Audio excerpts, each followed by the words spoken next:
আজকে এই নয়নতারা গাছটা আমি কাটিং করব, যেন গাছটা ঝোপালো হয়।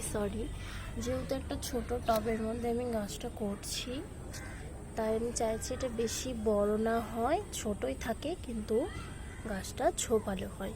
এতে একটু মাটি দেবো আজকে। তো গাছটা আগে প্রথমে একটু পরিষ্কার করে নিই নিচটা। দেখেছো শিকড় বেরিয়ে গেছে এখান থেকে, ওই জন্য চাইছি গাছটা যেন আর বেশি না বড় হয়। এর মধ্যে একটু মাটি আমি দিয়ে দেব। তো গাছটা প্রথমে কাটিং করে নিই।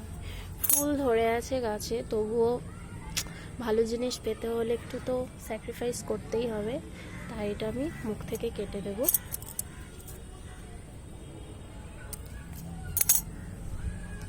তো এখান থেকে কাটিং করে দিলাম। এখান থেকে কাটিং করে দেওয়ার ফলে এদিক থেকে ডাল বেরিয়ে গাছটা একটু ঝোপালো হবে। Thank you for watching.